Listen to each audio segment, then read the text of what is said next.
Hmm.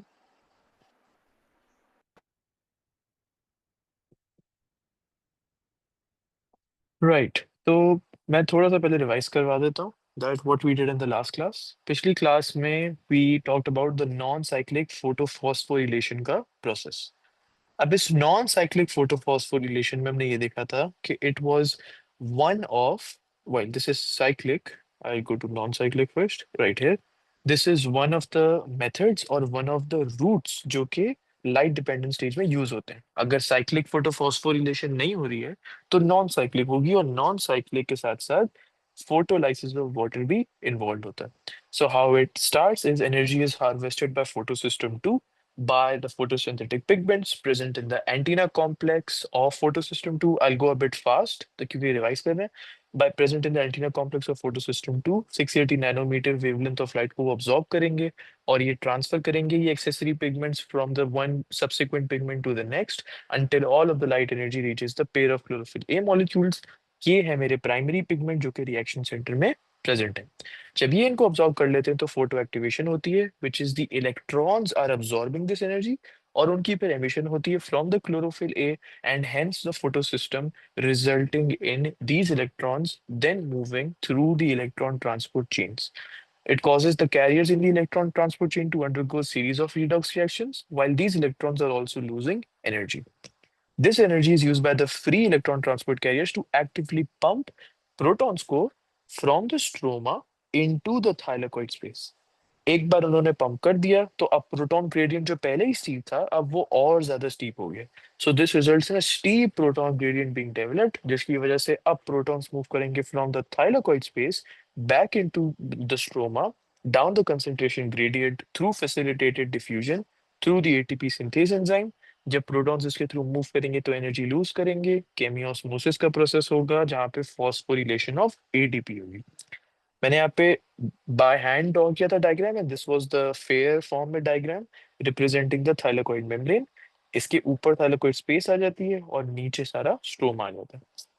And then you talked about how photo system 1 में भी same process होता है, एंड द इलेक्ट्रॉन्स जो फोटो सिस्टम 2 में से लूज होते हैं वो फोटो सिस्टम 1 अब्सॉर्ब कर लेते हैं इन ऑर्डर टू रिप्लेस उसके लॉस हुए हुए electrons. And then the electrons from photo system 1 जो कि फोटो एक्टिवेशन से निकलते हैं मूव इनटू द स्ट्रोमा, जहाँ पे वो हाइड्रोजन आयंस एंड NADPs को गेन करके NADPH बना लेते हैं। And the last point was कि फोटो सिस्टम 2 वाले electrons have not been replaced, तो यहाँ पे फोटोलाइसिस ऑफ वाटर होता है in order to replace them. In the end non cyclic photophosphorylation से we get oxygen, ATP and NADPH। यहाँ तक हमने किया था पिछली क्लास में। I'll start today's class with a question, और मैं यहाँ पे लिखता हूँ two factors which result। थोड़ा सा ये conceptual question है। If you remember the entire process well, तो inshallah you'll be able to answer it. Two factors which result in higher chemiosmosis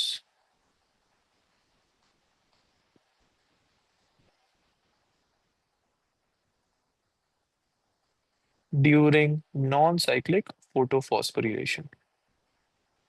So take your time, ये 2 mark का question है, इसमें 2 factors बताना है। Let me know when you are done.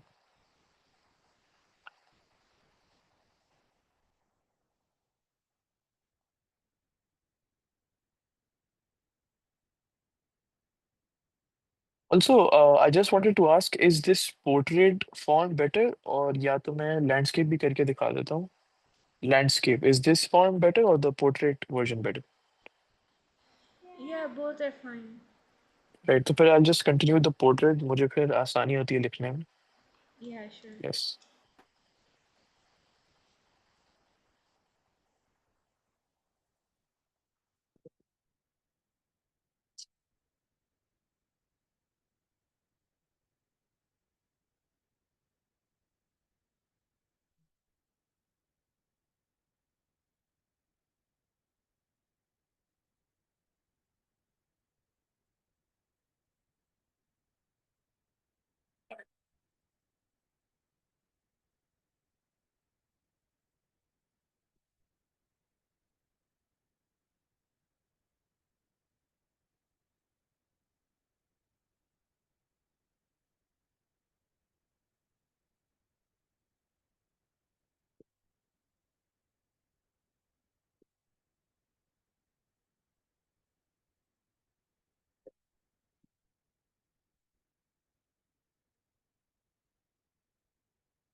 Yeah, I'm done.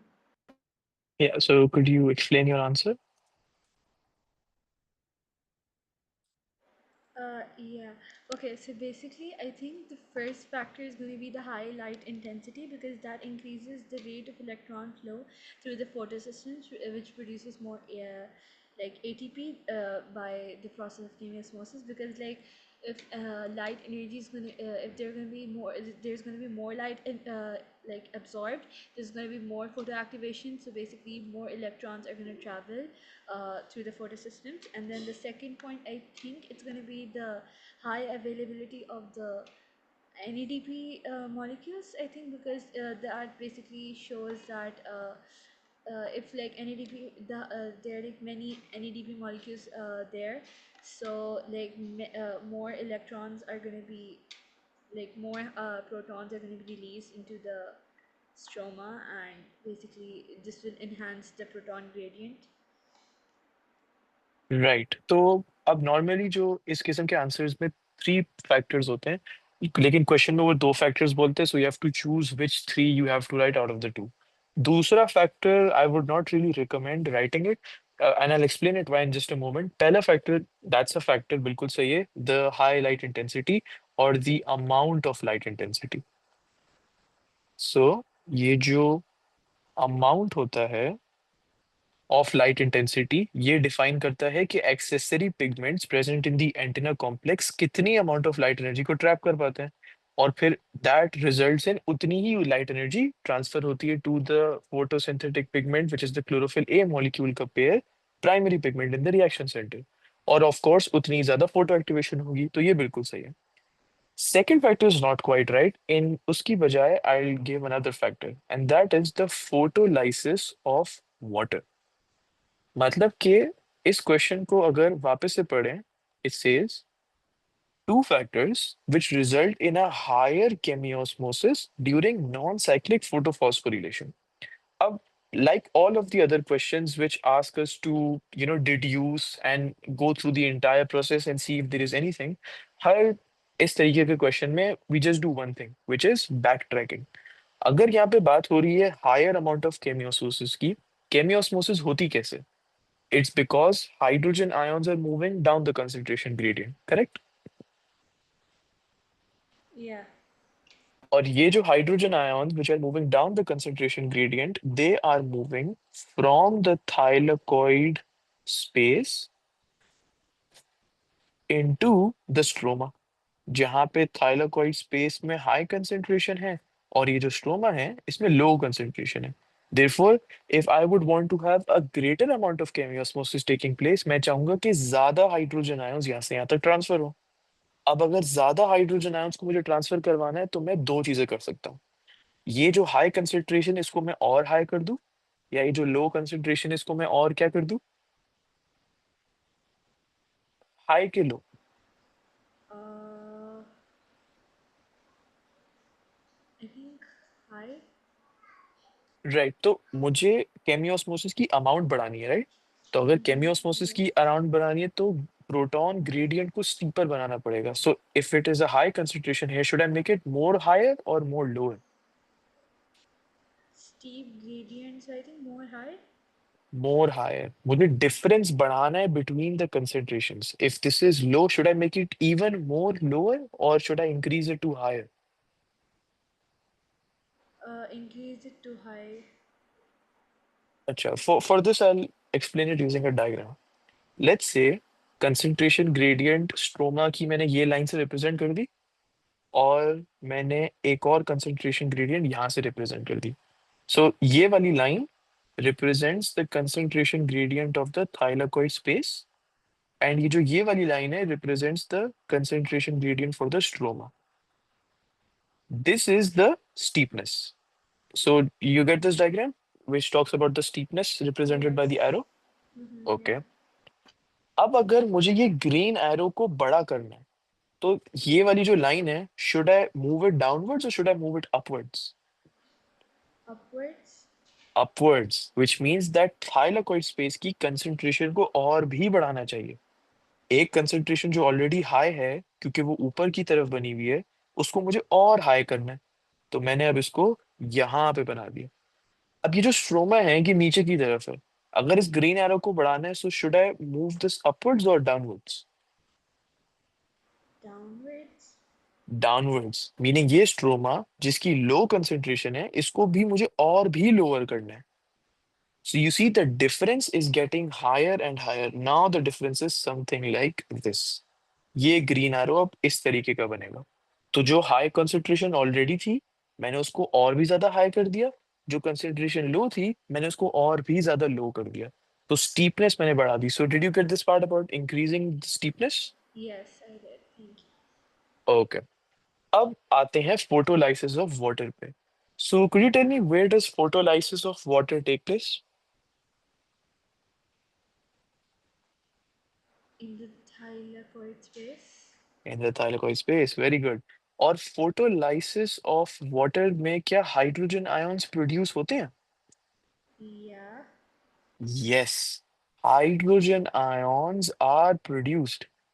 So let's imagine a case जहां पे photolysis होता ही नहीं. तो ये जो एक्स्ट्रा हाइड्रोजन आयंस है, ये हमारे पास आते ही नहीं थाइलाकोइड स्पेस में. But because photolysis is happening, we now have more hydrogen ions in the thylakoid space. तो इससे थाइलाकोइड स्पेस की कंसंट्रेशन बढ़ नहीं गई? Yeah, but Because there are a greater number of hydrogen ions now produced because of the photolysis of water. तो I'll summarize this. Photolysis, because it takes place in the thylakoid space और उसमें protons produce होते हैं, तो because protons thylakoid space में produce हुए, thylakoid space की concentration और भी बढ़ गई. Proton gradient और भी ज्यादा steeper हो गया, chemiosmosis और भी ज्यादा होगी. Now the third factor, that is the reduction of NADP. So could you tell me where does the reduction of NADP take place? Location क्या है इसकी? thylakoid space again. Stroma. अच्छा. NADP is reduced in the stroma. So ये तीन locations है which you have to remember. Thylakoid space में photolysis होता है, NADP की reduction stroma में होती है, and then you have to remember the movement of protons during active transport and facilitated diffusion. बस ये तीन locations याद रखनी है. अब ये NADP की रिडक्शन होती है स्ट्रोमा में. रिडक्शन का मतलब क्या होता है? गेन ऑफ हाइड्रोजन आयंस और loss of hydrogen ions? Gain of hydrogen. Gain, meaning hydrogen ions या protons are being taken up. Stroma में हाइड्रोजन आयंस की कंसेंट्रेशन कम हो रही है, and why is that? Because NADP is getting reduced. So the concentration of Can hydrogen you ions, repeat this point again? yeah. ये So stroma में क्यों कम हो रही है? क्योंकि NADP में रिडक्शन हो रही है, NADP is getting reduced, and reduction का मतलब होता है gain of H plus ions. So if Oh, NADP needs okay. to, I yes. confused it with the oxidation. Sorry. Alright. So if NADP needs to get reduced, उसको H plus ion को gain करना है, और फिर उसके बाद वो बना देगा reduced NADP या NADPH. ये वाला प्रोसेस स्ट्रोमा में होता है, which means that H plus ions are used up, which means कि स्ट्रोमा में प्रोटॉन की कंसेंट्रेशन अब कम हो गई है, AKA steepness of the concentration gradient बढ़ गया, which in turn means कि chemiosmosis फिर से increase हो गई. So now, if you were to summarize all of this into this two-line ka two-mark question, you would say photolysis of water, since it takes place in the thylakoid space and protons are produced, the concentration of protons in the thylakoid space increases, while the concentration of protons in the stroma decreases because of the reduction of NADP. तो अब मैं इसको इस तरीके से समझाता हूँ. Let's say कि हमें इन दो फैक्टर्स का पता ही नहीं था कि ये दो फैक्टर्स इस वक्त किसी भी थाइलाकॉइड में हो ही नहीं रहे. तो ये स्टीपनेस है कंसंट्रेशन ग्रेडियंट की. अब let's say factor number one does occur. This is factor number one, the photolysis, and this is factor number to, reduction of NADP. अभी तक कोई फैक्टर हुआ नहीं है, तो ये स्टीपनेस है. Now factor one starts to occur, तो this the concentration of the stroma remains the same, but thylakoid space की बढ़ जाती है, स्टीपनेस बढ़ गई. अब फैक्टर टू को भी मैंने मिला दिया इसमें, तो अब ना ही सिर्फ थाइलाकोइड स्पेस की बढ़ी हुई है, लेकिन अब स्ट्रोमा की भी कम हुई हुई है. तो you see, the steepness is increasing because of one and also because of factor number two. Yeah. Right. तो ये था पहला question. Let me just put my charger.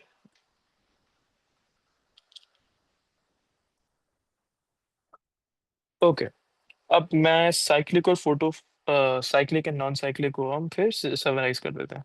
Cyclic photophosphorylation में the main thing which we were getting and the only thing in fact was simply ATP. इसमें सिर्फ photo system one involve था। When we talk about non cyclic, we what are the three products that we produced? Uh, NADPH, Correct. NADPH, ATP, and Right. oxygen. Oxygen. Correct. Even though it's a byproduct, it's still a product. और photo systems कौन से involve थे इसमें? Both PS1 and PS2. Perfect. PS1 plus PS2, both were involved. This was all for light dependent reaction. अब as we learned in the start of the chapter, photosynthesis में पहले light dependent stage होता है, उसके बाद light independent stage होता है। मतलब कि the products of the light dependent stage become the reactants of the light independent stage. So I'll write this sentence down. The products of the light dependent stage become the reactants of the light independent stage.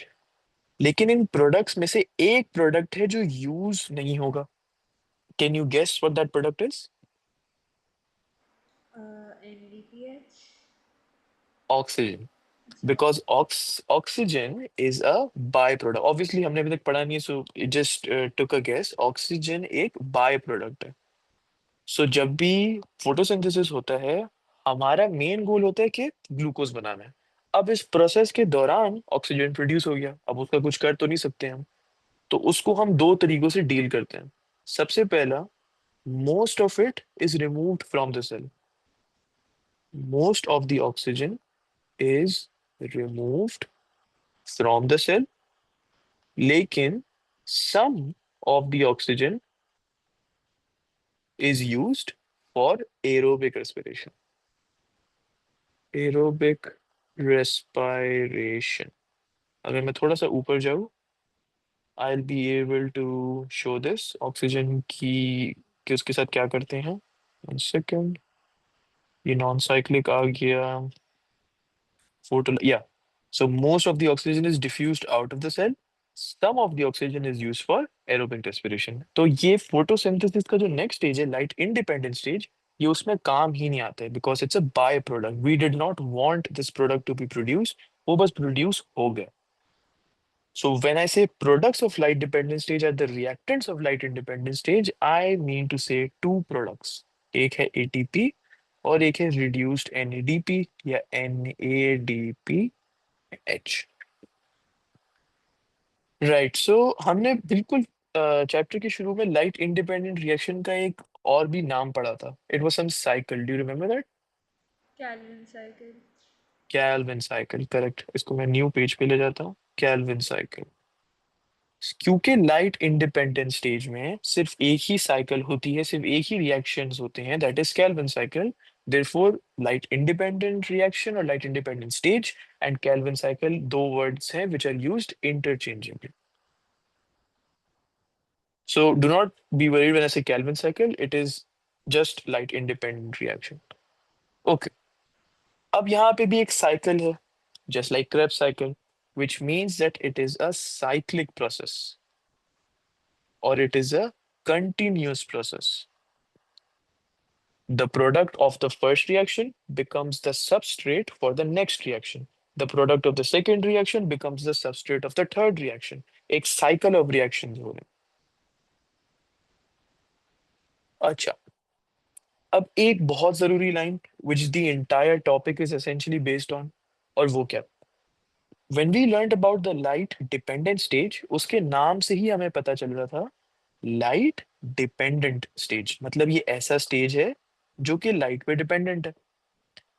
Now we are learning about light independent stage, मतलब कि अगर light available नहीं होगा, ये reaction फिर भी होगा। लेकिन एक बात बताओ, how will this reaction occur if there is no light? Will they be able to get their reactants?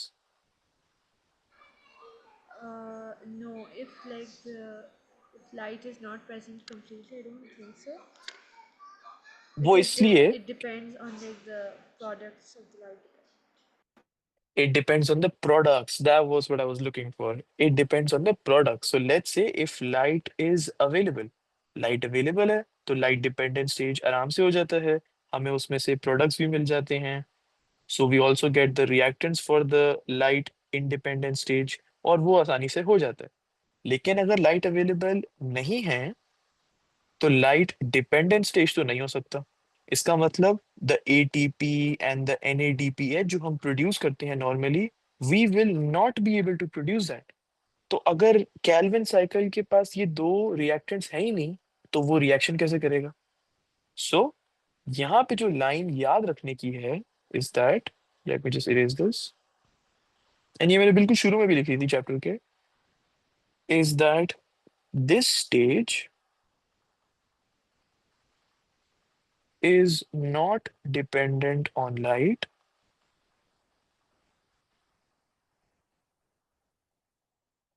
but the availability of reactants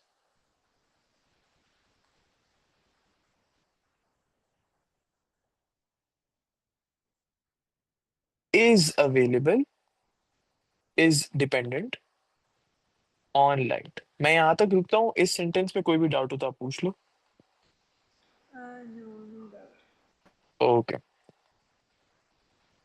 So now we'll talk about the Calvin cycle.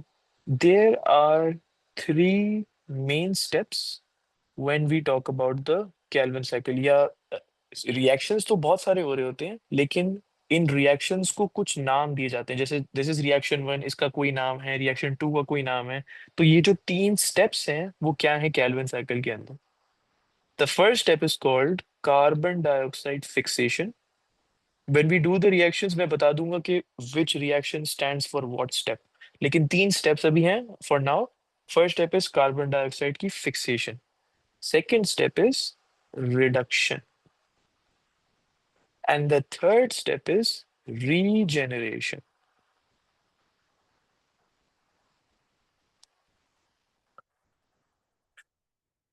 Right. So even though I know it's a cycle, लेकिन I'll draw it in such a way कि यहाँ पे reactant, उसके बाद यहाँ पे उसका product, फिर यहाँ पे उसका reactant, फिर उसका product in a linear manner. मैं एक cycle में नहीं बनाऊंगा. End में मैं वो cycle को paste कर दूंगा उसकी picture को, because it will be easier to explain when I draw it in the different manner.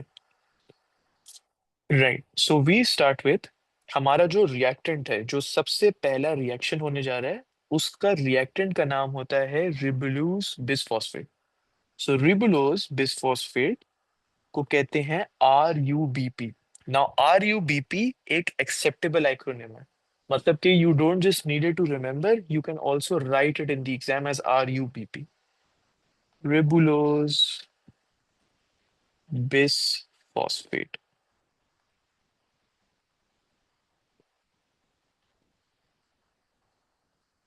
अब ये जो रेबुलोज बिसफॉस्फेट, ये जो नाम है इस कंपाउंड का, again it stands for RUBP. Now keep in mind, R capital, U small, B and P capital. ये कंपाउंड एक 5 कार्बन का कंपाउंड है, मतलब इस कंपाउंड में 5 कार्बन है. ये रिएक्टेंट क्या रिएक्शन अंडरगो करता है, अब इसको देखते हैं. Firstly, the reaction which this reactant undergoes is enzymatically controlled. मतलब एक एंजाइम है जो इस रिएक्शन को कंट्रोल करता है. उस एंजाइम का नाम जानना बहुत जरूरी है. उस एंजाइम का नाम है rubisco. So ribulose bisphosphate undergoes a reaction catalyzed by rubisco. और प्रोड्यूस क्या होता है? प्रोड्यूस होता है एक unstable intermediate compound. Unstable intermediate compound. ये अनस्टेबल इंटरमीडिएट कंपाउंड का नाम है PGA. Now, you don't need to remember this name. This is, I'll highlight this, that it's out of syllabus. In fact, I'll highlight the names in syllabus. ताकि सिर्फ आप वही याद रखो. No need to remember PGA. You write it as an unstable intermediate compound. If you can remember, very good. If you don't want to, no need.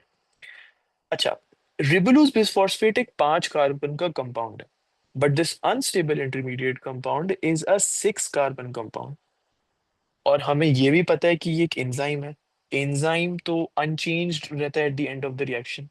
तो ये 5 carbon से 6 carbon पे कैसे गया?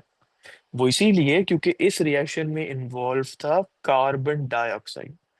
Carbon dioxide is the other reactant. So, to summarize, ribulose bisphosphate plus carbon dioxide undergo a chemical reaction catalyzed by Rubisco enzyme to produce the unstable intermediate compound PGA. अब यहाँ पे हो ये रहा है कि जो कार्बन डाइऑक्साइड के मॉलिक्यूल्स थे जो प्लांट ने टेक इन किए थे आफ्टर ओपनिंग इट्स स्टोमेटा, वो कार्बन डाइऑक्साइड को फिक्स किया जा रहा है. So you understand the word fix here. Fix का मतलब जैसे किसी नट या बोल्ट को किसी टेबल या चेयर के अंदर फिक्स कर देते हैं, वैसे ही कार्बन डाइऑक्साइड को इस रिएक्शन के अंदर हमने फिक्स कर दिया. So you get that part?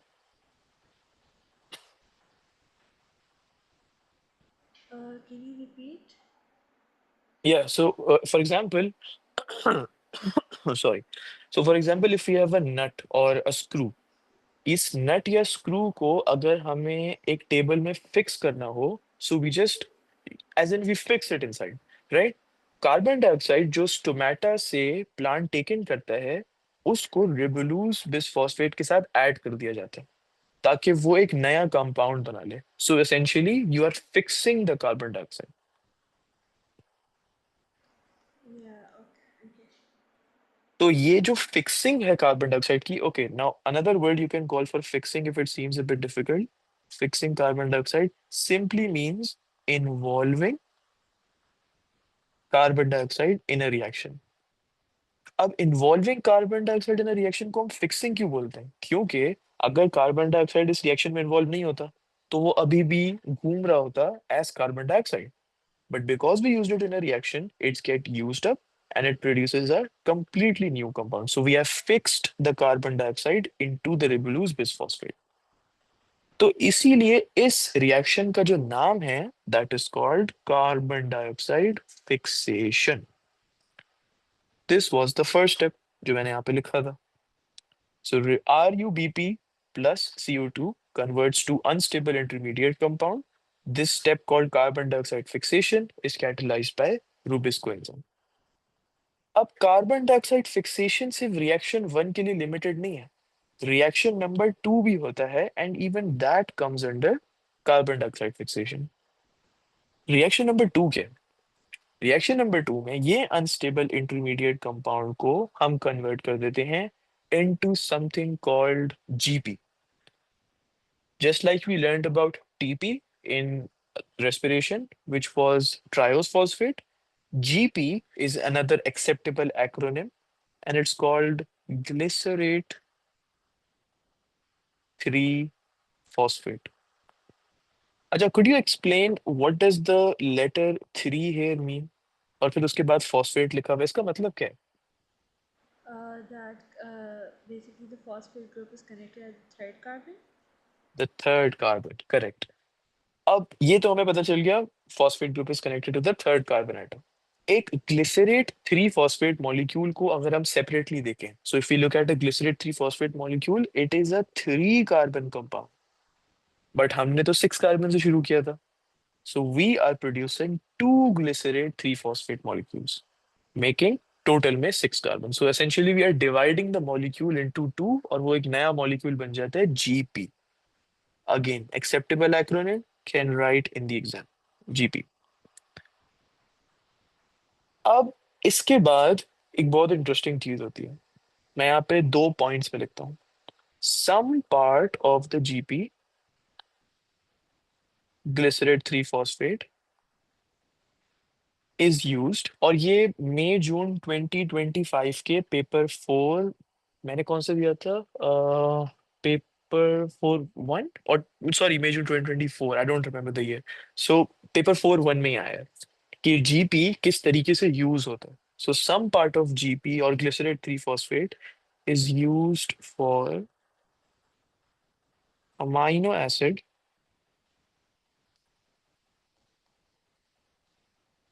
synthesis, लेकिन जो रिमेनिंग ग्लिसरेट 3 फॉस्फेट होता है, the remaining GP partakes in the So, Calvin. sir, are the components 4 1 and 4 3 the same? Uh, 4 1 and 4 3 same होते हैं, 4 1 and 4 2 डिफरेंट होते हैं. तो if you are in Saudi, I believe you have to give 4 2. I think I have to give 4 1. So which component did you give for paper 2? Was it 2 2? Paper 2, it was 2 1.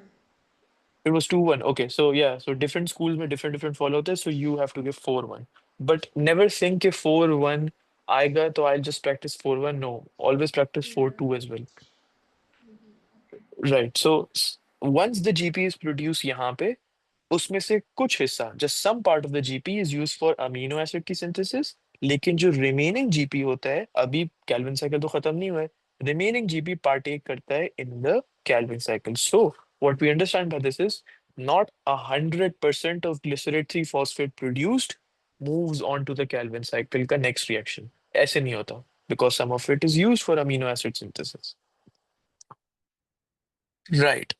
अब अगला reaction क्या है? मैं यहाँ पे एक लंबी सी line draw करता हूँ for the next arrow, so that I can move to the next page. Glycerate 3 phosphate से, 2 मॉलिक्यूल्स ऑफ ग्लिसरेट 3 फॉस्फेट से we produce 2 triose phosphate molecules. अब ये जो 2 ट्रायोस फॉस्फेट मॉलिक्यूल्स हैं, each triose obviously it has the word tri, and tri का मतलब होता है 3. सो ट्रायोस फॉस्फेट, हमने ये क्रेब साइकिल में भी देखा था, ट्रायोस फॉस्फेट का मतलब होता है it's a 3 carbon compound, 2 molecules of triose phosphate, 6 carbon atoms in total. लेकिन ये वाला जो रिएक्शन है, इस रिएक्शन में एक और चीज भी हो रही होती है, बल्कि दो चीजें हो रही होती हैं. The first thing which is happening is hydrogenation. यहाँ पे रिडक्शन हो रही होती है of the NADPH. In fact, just give me 1 second. Oxidation हो रही होती है, right, I mixed it up. Oxidation हो रही होती है, क्योंकि NADPH तो हम प्रोड्यूस ऑलरेडी कर चुके हैं, राइट. सो डिहाइड्रोजनेशन और oxidation is taking place here.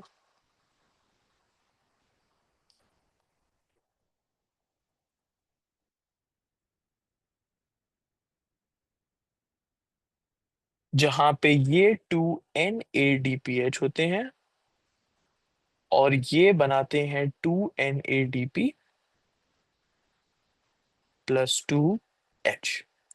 But यहाँ पे तो डिहाइड्रोजनेशन हो रही है, मतलब ऑक्सीडेशन हो रही है. लेकिन why did I write reduction as the second step है? ये बिल्कुल सही लिखा हुआ है, लेकिन क्यों लिखा है ऐसे? वो इसीलिए क्योंकि ग्लिसरेट 3 फॉस्फेट के साथ रिडक्शन हो रही होती है. So we need to understand this. NADPH gets converted to NADP, उसकी ऑक्सीडेशन हो रही होती है, लेकिन रिडक्शन ग्लिसरेट 3 फॉस्फेट की हो रही होती है. So just like, if you remember, बिल्कुल रेस्पिरेशन का पहला स्टेप ग्लाइकोलिसिस, उसमें ग्लूकोज से we were going to glucose 6 phosphate. Now glucose was getting phosphorylated, but ATP was getting dephosphorylated. यहाँ पे भी यही हो रहा है. सो dehydrogenation of NADPH, but reduction of glycerate 3 phosphate. So if in the exam it comes कि ये reaction क्या हो रहा है, so do you write dehydrogenation or do you write reduction? You will write reduction. Why is that? Because you're talking about glycerate phosphate, you're talking about the Calvin cycle, you're not talking about the side के जो reactions हो रहे होते हैं. तो इसको मैं छोटे में करके लिख देता हूँ यहाँ पे. I'll write it in short. Dehydrogenation of NADPH, just as explanation, but this is not necessary. This is the important part. Reduction हो रही होती है. अब जो हाइड्रोजन एटम्स NADPH से निकलते हैं, ये hydrogen atoms are used for the reduction of GP. फिर उसके बाद क्या होता है कि ये रिडक्शन के प्रोसेस में एनर्जी रिक्वायर्ड होती है। And if this process requires energy, where do you think they get the energy from? ATP. ATP. क्योंकि एटीपी और एनएडीपीएच तो वो दो रिएक्टेंट्स थे जो हम यूज कर रहे थे, एनएडीपीएच हमने यूज कर लिया और इस रिएक्शन में एनर्जी की जरूरत है, सो 2 ATP converts to 2 ADP plus 2 inorganic phosphate groups. We get the energy from here, we get the hydrogen from here, and here what we do is called reduction of GP. This forms triose phosphate. यहाँ तक clear?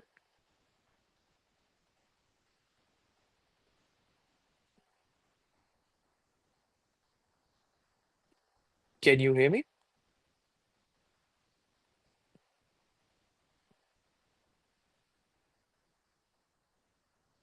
Hello? Oh, okay, okay,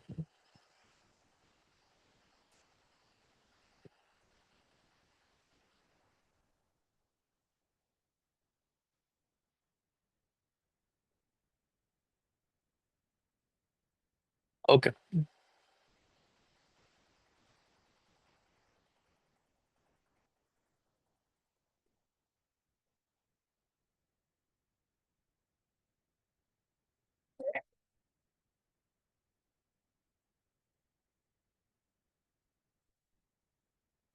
Hello, sir. Can you hear me? Yeah, I can hear you. So, what part did you miss? कौन सा part? Just I think I heard till ATP. After that. Okay, तो ये जो GP से TP हम produce कर रहे हैं, again an acceptable acronym, we can write this in the exam. GP to TP की जो कन्वर्जन है, दैट इज रिडक्शन। और इस रिडक्शन के लिए सबसे पहले तो हमें रिड्यूस करना है, मतलब हाइड्रोजन एटम्स चाहिए, and the entire process requires energy, so we need two things, hydrogen atoms and energy. Hydrogen atoms आते हैं from the oxidation of the NADPH, and energy आती है from the dephosphorylation of ATP। अच्छा, because यहाँ पे GP की reduction हो रही है, this is where I will say this, ये जो सेकंड स्टेप मैंने लिखा है रिडक्शन, वो यही है स्टेप जो हो रहा है। This is the reduction step which is happening है। So GP to TP, GP to TP, मैं आगे फेयर फॉर्म में इसको शॉर्ट करके लिख दूंगा सारी चीजों को, this is reduction. It's getting a bit messy but okay. अब यहाँ पे ट्रायोस फॉस्फेट प्रोड्यूस हो गया, ट्रायोस फॉस्फेट से फिर उसके बाद एक आखिरी रिएक्शन रहता है, और ये आखिरी रिएक्शन है the third step which is regeneration.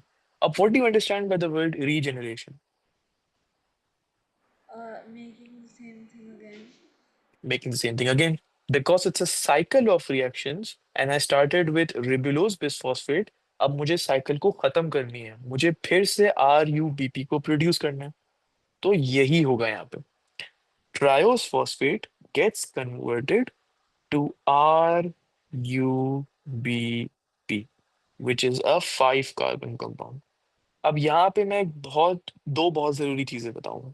सबसे पहले तो you see here that triose phosphate is a 3 carbon compound, और फिर 2 से मल्टीप्लाई करें तो ये 6 कार्बन बन जाते हैं, right? Yeah. And ribulose bisphosphate which is the final product, इसके अलावा कोई प्रोडक्ट नहीं है, that is a 5 carbon compound. वो इसीलिए we go from this 6 carbon to 5 carbon, there is no explanation for this in A level biology. वो इसलिए क्योंकि जो कैल्विन साइकिल है, if you go on to Google, ये इतना कॉम्प्लेक्स साइकिल है, इसमें इतने इतने ज्यादा रिएक्शंस आते हैं which will learn in med school इंशाल्लाह, उसमें बहुत रिएक्शंस आते हैं। This is very very very oversimplified. तो you don't need to worry about how we went from 6 carbon to 5 carbon in the final step, you just need to remember that we did। ये जो arrow है, इसके अंदर बहुत सारे reactions आते हैं जो कि जानना जरूरी नहीं है क्योंकि वो सिलेबस में नहीं है। ये तो थी Do पहली बात। we do we mention या the fact that 1/6 part is used for the? या this was my second point. या Oh, okay. तो Right. तो दूसरा पॉइंट ये था कि 1/6 So if let's say I am producing the total ATP molecules as 100%, I'll count this as 100%. So 1 over 6 of the total triose phosphate molecules produced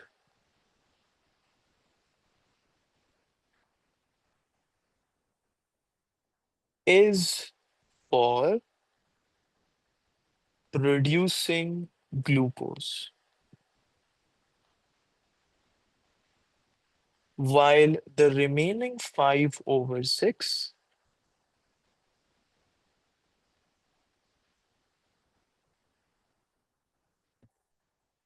of the TP molecules, which is the remaining TP molecules, they partake in the last step of the Calvin cycle, which is the regeneration step. So they partake in the Calvin cycle.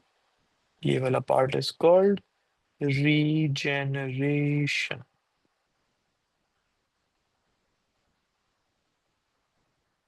अब मैं इसको पूरा revise करवा देता हूँ and then I will paste the picture too and then will move on to the next topic. तो Calvin cycle के बारे में हमने पढ़ा आज. This is a cycle of reactions, so representing continuous reactions. ये वाला जो पूरा स्टेज है लाइट इंडिपेंडेंट का, this is not dependent on light but the availability of the reactants which are essentially the products of the light dependent stage is dependent on light. Kelvin cycle में तीन main steps आते हैं. Carbon dioxide की fixation हो रही है which is the first two reactions. Reduction हो रही है which is the third reaction. And regeneration हो रही है which is the fourth reaction. पहले रिएक्शन में I start with ribulose bisphosphate RuBP.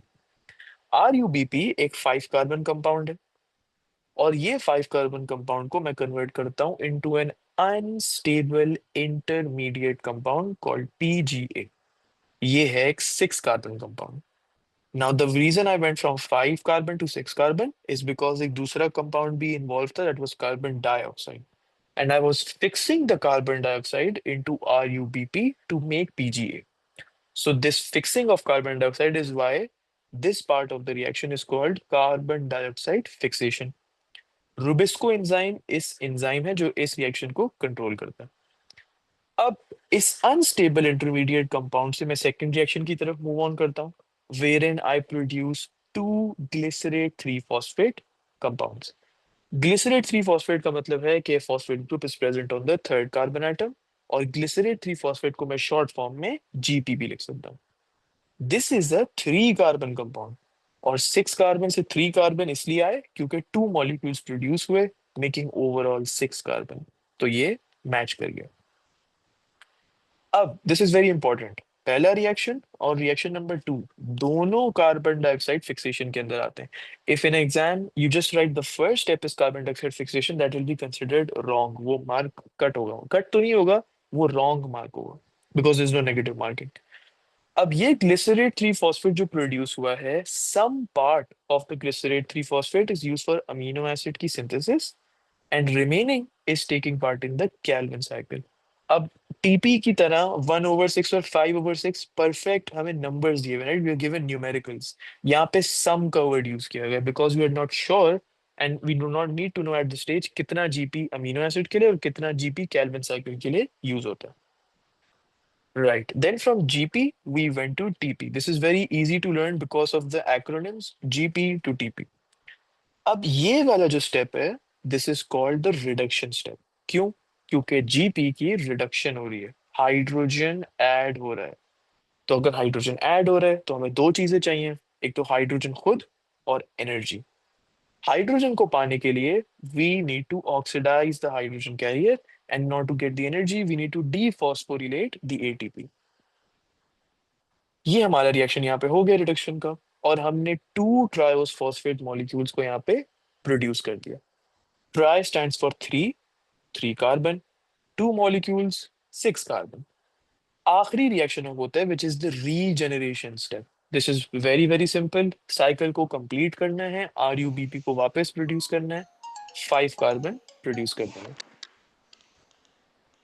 Now the final thing, which was कि TP molecules में से 1/6 of total is used for glucose की production, which was our photosynthesis, and remaining is used to produce RuBP back again.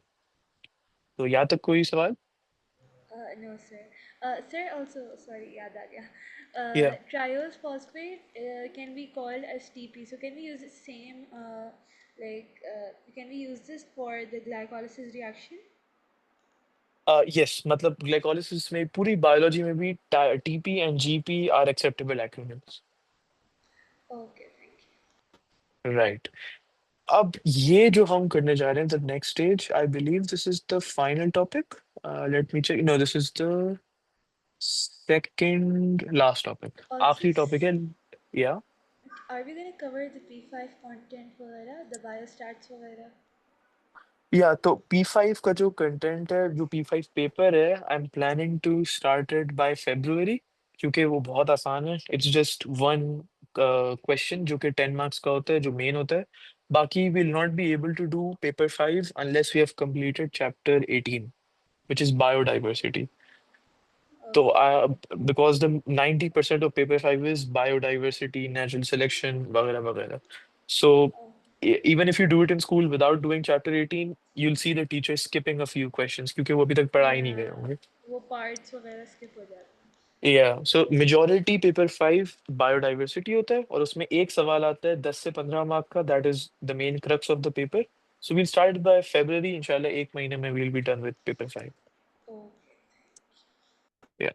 So remaining 5/6 of TP partake in the Kelvin cycle. ये जो यहाँ पे number लिखे हुए हैं ना, 1/6 के और 5/6 के, ये बहुत जरूरी है अगले टॉपिक में. Now this is not a topic in the book. ये मेरा ही टॉपिक है, but this is a really important one. Calculations का टॉपिक. इस टॉपिक में we'll see कि 1/6 of TP तो यूज होता है, लेकिन जो ग्लूकोज है that is C6H12O6, right.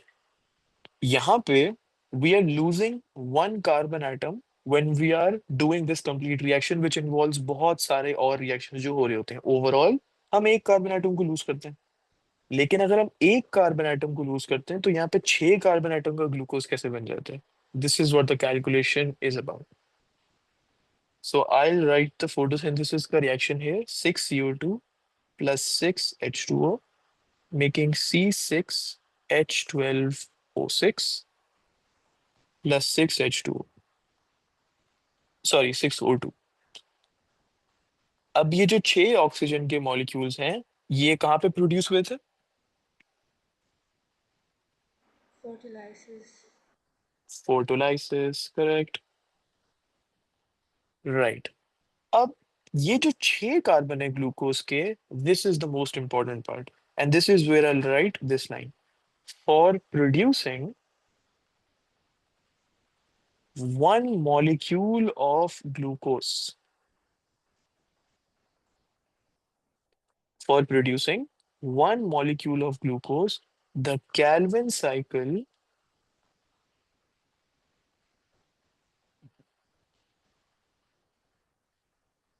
needs to turn 6 times.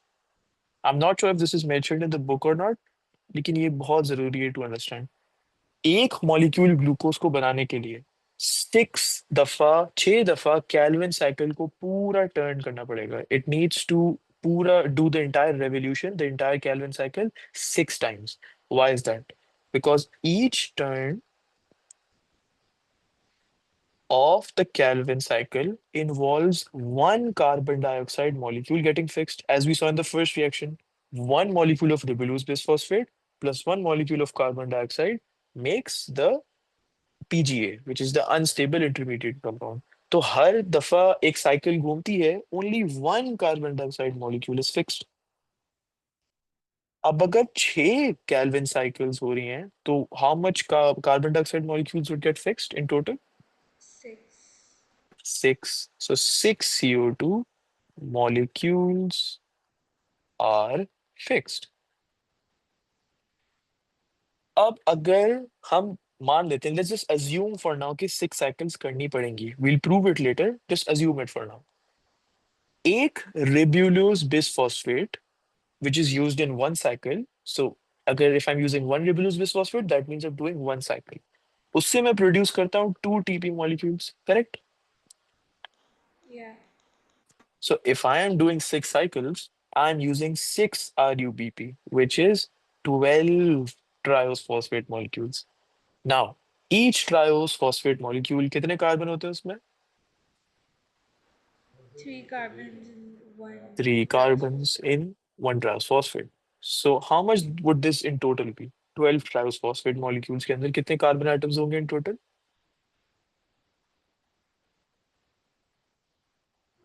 36. 36 carbons. लेकिन अब यहाँ पे ये लाइन काम आएगी। 1/6 of the total triose phosphate molecules produced is used for producing glucose. So that would mean 1/6 of 36, which is simply 1/6 times 36. How much is this?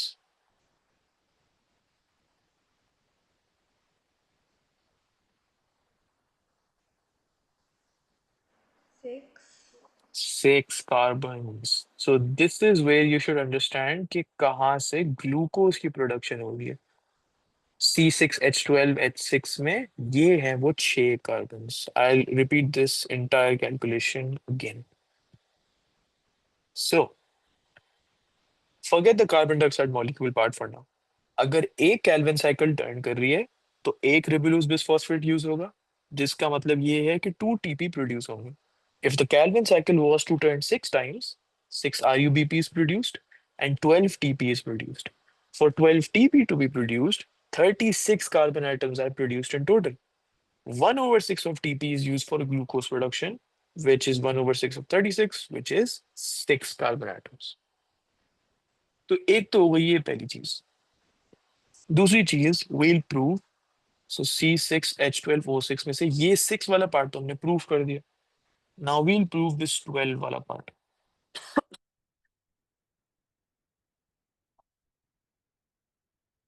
Let's see what happens in one turn of the Calvin cycle. एक turn of the Calvin cycle में 2 GP होते हैं मेरे पास, और वो 2 TP में convert हो जाते हैं। और ये वाला जो स्टेप था, इफ आई गो अप, ये 2 GP से 2 DP में जाना इज अ रिडक्शन का step, reduction. And because it's reduction, I need to have two NADPH converting to two NADP, one per GP molecule. तो मैंने यहाँ पे भी वही किया। 2 NADPH converts to 2 NADP plus 2H। एक बार कैल्विन साइकिल को टर्न करने से 2 हाइड्रोजन प्रोड्यूस हुए। तो अगर 6 बार टर्न करूंगा तो कितने हाइड्रोजन प्रोड्यूस होंगे? 12. 12 hydrogen atoms are produced. This is where we are able to prove the 12 hydrogen in C6H12O6. You don't need to prove the oxygen, क्योंकि अगर कार्बन प्रूव कर दिया, हाइड्रोजन प्रूव कर दिया, ऑटोमेटिकली ऑक्सीजन प्रूव हो जाता है। So did you get this calculation part? Yeah, I did. Okay, so that would be it for today. Um, Inshallah, tomorrow we'll start with the limiting factor ka topic. Yeah. Okay, sure. Okay. Could you give a summary? Okay, so basically we did carbon cycle today, in which we understood that basically we use a molecule which is RUBP, ribulose bisphosphate. Wait. Yes. Yeah, okay. And then we basically fix carbon dioxide into the molecule. And basically this is the carboxylation of the RUBP, and we use the Correct. enzyme Rubisco, and this forms a unstable compound which then is converted into two glycerate 3 phosphate molecules, and then basically we use energy from ATP, and we this is basically the reduction of GP, and dehydrogenation of NADPH occurs, and basically two triphosphate molecules are formed, from which basically 1/6 part is used for the production of glucose, and the other 5/6 part is used for the regeneration of RUBP. And then we learned that basically to produce one glucose molecule, we have to have the Calvin cycle turn 6 times to produce one glucose molecule. Perfect. So that would be it. I'll see you in tomorrow's class. Thank you. Thank you. Allah Hafiz.